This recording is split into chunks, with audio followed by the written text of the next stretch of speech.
सबको मेरी प्यार भरी नमस्ते। अब आज फिर से एक बार नई वीडियो लेकर आ गई हूं मैं आपके सामने। कल हमने सस्टेनेबल डेवलपमेंट चैप्टर कंप्लीट किया था। आज मैं आपके लिए चैप्टर लेके आई हूँ एम्प्लॉयमेंट एंड अनएम्प्लॉयमेंट।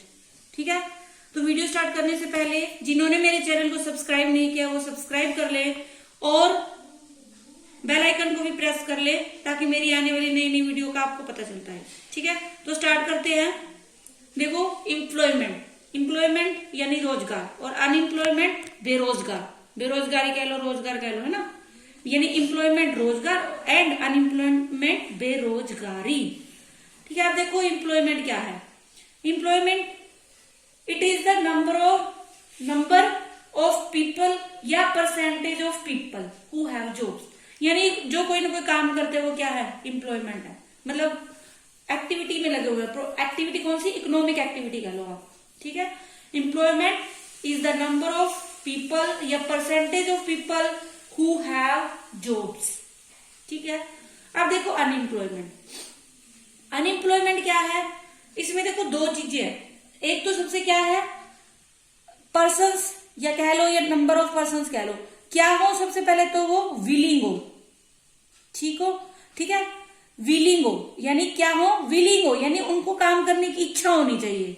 ठीक है, और दूसरा क्या हो, एग्जिस्टिंग वेज रेट पे, यानी जितनी मार्केट में प्राइस चल रहा है उस पर एग्जिस्टिंग वेज रेट पे क्या हो, वो विलिंग हो काम करने के लिए। और आप ऐसे कह लो एबल हो, विलिंग भी हो, एबल भी हो, और किस पे, एग्जिस्टिंग वेज रेट पे, वो क्या है। ठीक है, और उन्हें काम ना मिल रहा हो तो वो क्या है, अनएम्प्लॉयमेंट है। ठीक है, मतलब क्या हो, जो नंबर ऑफ पर्सन्स है वो क्या हो, विलिंग हो एग्जिस्टिंग वेज रेट पे काम करने के, but they didn't get the job. ठीक है, या they don't get the job, then it is called unemployment. ठीक है, अब देखो unemployment refers to situation when people are willing to work. सबसे पहले तो क्या है, इच्छा होनी चाहिए उनके अंदर काम करने की, eight the existing wage rate. दूसरी शर्त क्या है, जो भी रेट मार्केट में चल रहा है उसके ऊपर, and are able to work. तीसरी बात क्या है, वो काम करने के योग्य भी हो, मतलब काम कर भी सकते हो, but are not getting work, लेकिन उनको काम नहीं मिल रहा। ये उनको क्या बोलते हैं, unemployment. It should be noted with emphasis that such people who are not willing to work at the existing wage rate are not considered as unemployed। ठीक है, तीन बातें। सबसे पहले विलिंग हो काम करने के एग्जिस्टिंग वेज रेट पर, और थर्ड क्या हो, एबल हो यानी वो काम कर भी सकते हो, करने के योग्य हो। ठीक है, ये तीन चीजें हैं।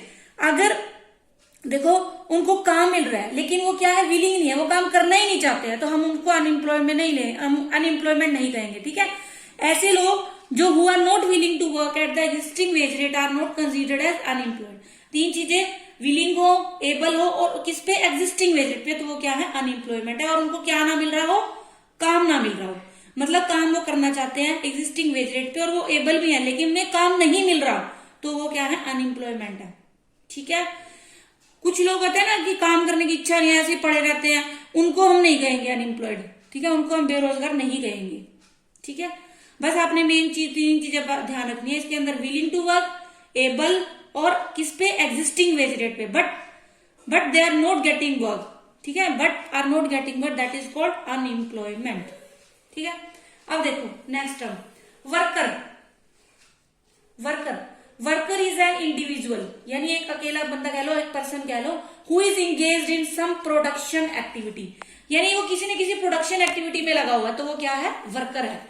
A worker on an individual engaged in production activity contributes to GDP by rendering his services।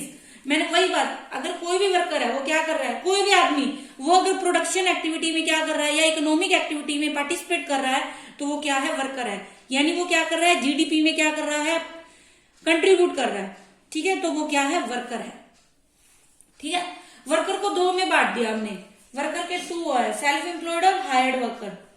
ठीक है, वर्कर को दो में बांट दिया, सेल्फ एम्प्लॉयड और हायर वर्कर, और हायर्ड वर्कर्स को दो में बांट दिया, कैजुअल और रेगुलर। देखो यहां बता देती हूं मैं, देखो ये है वर्कर।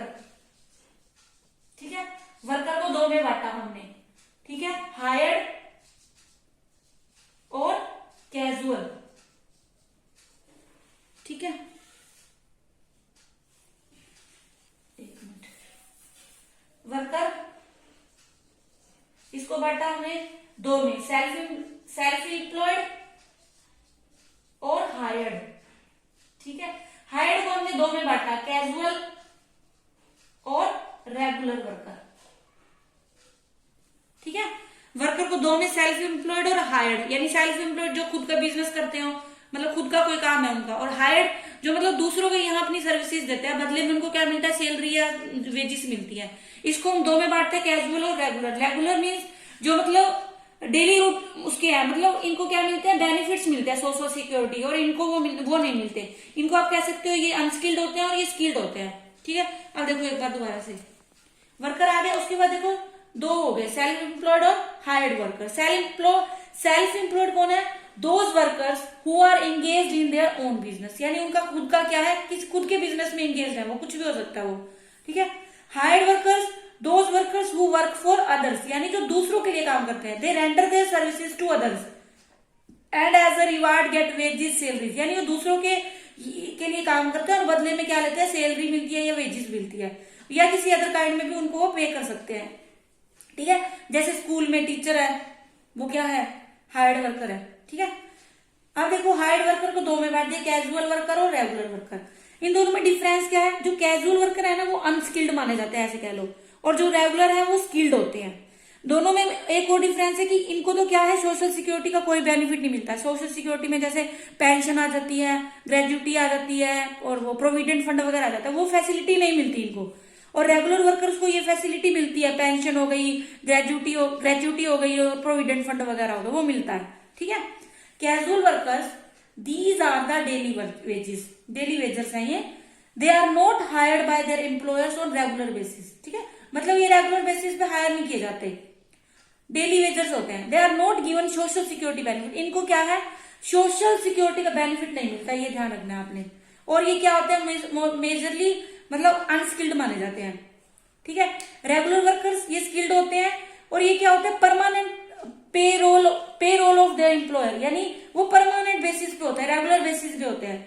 और इनको सबसे बड़ी बात, सोशल सिक्योरिटी की जो बेनिफिट्स होते हैं ना वो मिलते हैं। इसमें सोशल सिक्योरिटी के बेनिफिट्स में वही आ जाएगा, पेंशन वगैरह, ग्रेजुटी आ जाएगी, बोनस वगैरह आ जाएगा, ये चीजें आ जाएंगी। ठीक है, ये था हमारा एम्प्लॉयमेंट का मीनिंग, अनएम्प्लॉयड। ये सारी इसकी टर्म चल रही है इस चैप्टर की, मतलब टर्म्स कह लो, या वो वर्ड होते हैं ना टेक्निकल वर्ड, वो कह लो आप। ठीक है, अनएम्प्लॉयमेंट यानी क्या हो, those person which are willing to work, able to work at the existing wage rate, but they are not getting job या work, that is called unemployment. ठीक है, समझ आ गया, ये हो गया unemployed. Employment number of person कह लो या पीपल कह लो हु हैव जॉब्स, वो हो जाएंगे।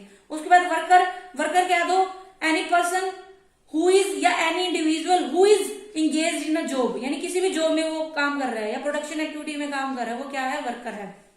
There are two type of worker, self employed और हायर्ड वर्कर।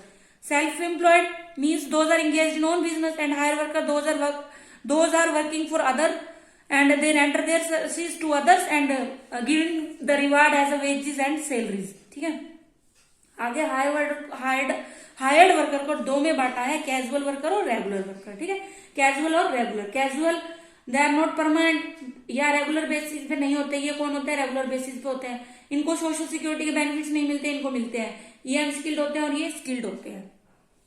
ठीक है, उसके बाद देखो और है कुछ। अब देखो लेबर फोर्स। लेबर फोर्स देखो, लेबर फोर्स में क्या आएगा, it is the total number of people who are eligible to work, यानी जो भी सारे लोग, मतलब जो भी लोग काम करने के लिए एलिजिबल है, वो सारे ही क्या है, लेबर फोर्स है। अब इंक्लूडिंग एम्प्लॉयड और अनएम्प्लॉयड, चाहे वो बेरोजगार है चाहे वो रोजगार है, रोजगार है उनके पास या रोजगार नहीं है, वो क्या है, लेबर फोर्स में आते हैं। ठीक है, मतलब आप ऐसे कह सकते हो, जैसे मान लो 18 से 64 साल माना जाता है ना, 18 से 60 मान लो, ये सारी क्या है, हमारी लेबर फोर्स है। इसमें मतलब क्या है, वो एबल तो है काम करने के, मतलब काम करने के लिए एलिजिबल है, लेकिन क्या है, मतलब उनमें से कुछ के पास काम है, कुछ के पास नहीं है, तो भी वो क्या है, लेबर फोर्स है। ठीक है, it means it is the total number of people who are eligible to work including employed और unemployed people. Labour force persons working plus person seeking and और अवेलेबल फॉर वर्क, यानी जिनके पास काम है, जो काम देख रहे हैं या जो काम के लिए अवेलेबल है लेकिन उनके पास काम नहीं है, वो सारे ही इसके अंदर आ जाएंगे लेबर फोर्स के अंदर। ठीक है, देखो जैसे मान लो एक देश है, कुछ भी ले लो, एक देश है उसमें मान लो 10 वो है, टोटल 10 लेबर है, 10 पर्सन कह लो। ठीक है, ये है। ठीक है, तो इसमें मान लो 6 के पास काम है, 4 के पास काम नहीं है, तो भी ये सारे के सारे क्या है, लेबर फोर्स में माने जाएंगे। ठीक है, यानी 4 के पास नहीं है, 6 के पास है, तो भी वो क्या है, लेबर फोर्स है सारी। ठीक है, मतलब वो क्या है, इलिजिबल है काम करने के लिए। मतलब मान लो पॉपुलेशन मान लो 50 हो, जिसमें से 10 लोग क्या है, इलिजिबल है काम करने के लिए, इसमें से भी मान लो 6 के पास काम है, 4 के पास नहीं है, तो जो ये सारे 10 के 10 क्या है, लेबर फोर्स कहलाएंगे। ठीक है, नेक्स्ट देखो लेबर सप्लाई। लेबर सप्लाई क्या होता है, it refers to the number of persons willing to work at different wage rates. It depends upon the existing wage rate and is measured in terms of man days. देखो मतलब क्या है, number of persons है ये भी, जो क्या है काम करने के लिए इच्छुक है, डिफरेंट डिफरेंट वेज रेट्स पर। ठीक है, देखो जैसे लेबर सप्लाई में क्या आ जाएगा, मतलब मान लो मैं 10 घंटे काम कर सकती हूँ। ठीक है, लेकिन मैं क्या करती हूँ, 6 घंटे काम करती हूँ, तो ये मेरा क्या है, ये लेबर सप्लाई है। ठीक है, अब टोटल में आप कह सकते हो, जैसे मान लो एक बंदा जो है वो मान लो 5 घंटे काम करता है, दूसरा बंदा जो है मान लो 10 घंटे काम करता है, तीसरा बंदा सिर्फ 2 घंटे काम करता है, चौथा बंदा मान लो 10 घंटे या 12 घंटे काम करता है। तो इन सबका जो भी काम के वर्क आवर है वो सारा क्या है, लेबर सप्लाई है। यानी कि समझ रहे हो ना, सप्लाई होना यानी कितने घंटे काम हो रहा है, आप ऐसे कह सकते हो, वो चीज है लेबर सप्लाई। ठीक है, it refers to the number of person willing to work at different wage rates. ठीक है, it depends upon the existing wage rate and is measured in terms of mandate. सबसे पहले मतलब ये किससे है, वेज टर्म से रिलेटेड होता है और टाइम दोनों से। देखो इन सिंपल वे आप कह सकते हो, it is the total hours, यानी क्या है, टोटल घंटे that workers wish to work at a given real wage rate, यानी वो जितने घंटे काम करने का इच्छुक है वही लेबर सप्लाई है। ठीक है, जैसे मैंने अभी आपको बताया कि मैं 10 घंटे काम कर सकती हूँ, लेकिन मैं 6 घंटे काम करती हूँ एक दिन में, यानी मेरी इच्छा सिर्फ इतने घंटे काम करने की है, तो ये मेरा लेबर सप्लाई है। ठीक है, ये था लेबर सप्लाई। मतलब आप सिंपल वे में कह सकते हो टोटल आवर्स, यानी एक व्यक्ति के टोटल आवर्स कह लो। ठीक है, जितने घंटे वो क्या है, काम करने की इच्छा रखता है। ठीक है, यानी मेरी शक्ति तो ज्यादा है काम करने की, लेकिन मैं उतने घंटे नहीं कर रही हूँ, उससे कम घंटे काम कर रही हूँ। हर किसी की अलग अलग होती है, तो उस कैपेसिटी के अकॉर्डिंग जो जितने घंटे काम कर रहे हैं उन सबका टोटल ही क्या है, लेबर सप्लाई है। ठीक है, नेक्स्ट देखो वर्क फोर्स। अब देखो वर्क फोर्स में क्या आ जाएगा, जो एक्चुअल में काम कर रहे हैं वो आएगा। देखो it refers to the number of person actually working. देखो जैसे मैंने अभी बताया था आपको 10 थे, ये था 10 लेबर फोर्स था। ठीक है, इसमें से 6 काम कर रहे थे, 4 काम नहीं कर रहे, यानी 4 को काम नहीं मिला। ये ढूंढ रहे थे 10 लोग काम, जिसमें से 6 को मिल गया, 4 को नहीं मिला। ये सारा तो क्या था, लेबर फोर्स था। ठीक है, अब जो ये 6 घंटे मतलब 6 बंदों को काम मिला, ये क्या है, हमारा वर्क फोर्स है। ये 4 इसमें नहीं इंक्लूड होंगे वर्क फोर्स में। ठीक है, यानी जितने बंदे काम कर रहे हैं एक्चुअल में वो क्या है, वर्क फोर्स है। ठीक है, it refers to the number of person actually working. This does not include those person who are willing to work but are not getting work. यानी ये 4 बंदे भी काम तो ढूंढ रहे हैं, काम करने के इच्छुक है, लेकिन इनको काम नहीं मिला, तो ये क्या है, वर्क फोर्स के अंदर नहीं आते। लेबर फोर्स तो है ये, यानी आप इनको अनएम्प्लॉयड कह सकते हो। ठीक है, अब देखो वर्क फोर्स कैसे निकालेंगे। लेबर फोर्स में से अगर हम number of person not working यानी 10 है, ये लेबर फोर्स है, अगर इसमें से हम ये 4% घटा दे तो हमारे पास वर्क फोर्स बच जाएगा। ठीक है, यानी नंबर ऑफ पर्सन अनएम्प्लॉयड कैसे निकाल सकते हो, अब लेबर फोर्स में से वर्क फोर्स को लेस कर दो। ठीक है, ये हो गया लेबर फोर्स। 10 बंदे यानी ये काम ढूंढ रहे हैं, जिनमें से 6 को मिल गया, 4 के पास काम नहीं है, तो 6 वर्क फोर्स है, और जो 4 है वो अनएम्प्लॉयड है। अगर आपको अनएम्प्लॉयड निकालना है तो लेबर फोर्स में से वर्क फोर्स को लेस कर दो, आपके पास अनएम्प्लॉयड आ जाएंगे। ठीक है, समझ आ गया होगा आपको। मतलब वर्क फोर्स मतलब जो एक्चुअल में जितने बंदे काम कर रहे हैं वही वर्क फोर्स है। ठीक है, और लेबर फोर्स जितने टोटल बंदे काम ढूंढ रहे हैं, मतलब जिनके पास काम है भी, जो कर रहे हैं और जो नहीं, दोनों। और अनएम्प्लॉयड यानी लेबर फोर्स में से अगर आप वर्क फोर्स को कम कर दो तो जो बचा है वो हमारे पास क्या है, अनएम्प्लॉयड है। ठीक है, यहां तक हो गया, हमारे समझ आ गया होगा। अब देखो लेबर फोर्स पार्टिसिपेशन रेट। ठीक है, It is defined as the section of working population in the age group of 16 to 64 in the economic currently employed or seeking employment. People who are still undergoing studies, housewives and persons above the age of 64 are not counted in this labor force participation rate. ठीक है, मतलब आप ऐसे कह लो जो काम करने के एबल है और जो काम ढूंढ रहे हैं वही आ जाएंगे इसके अंदर। जो कुछ बच्चे हैं, जैसे जो बच्चे हैं हाउसवाइफ है वो काम कर रहे हैं लेकिन मतलब वो नहीं गिनेंगे, मतलब जो 64 से अबव है वो who are still undergoing study, जो स्टडी कर रहे हैं, हाउसवाइफ है, person above the age of 64 या 64 से ऊपर जो है वो क्या है, लेबर फोर्स में नहीं आते, लेबर फोर्स के अंदर इंक्लूड नहीं होंगे। मतलब आप ऐसे कह लो 16 to 64 जो भी हैं वो सारे लेबर फोर्स पार्टिसिपेशन रेट है ये। ठीक है, it is defined as section of working population, यानी वर्किंग पॉपुलेशन जो काम करने वाली वो कह लो, जनसंख्या कह दो या बंदे कह लो, in the age group of 16 to 64 in the economic currently employed और सीकिंग एम्प्लॉय, यानी दोनों एम्प्लॉय भी है और वो क्या एम्प्लॉय देख रहे हैं या वो कर रहे हैं, दोनों ढूंढ रहे हैं, या मतलब जो लेबर फोर्स है वही कह लो।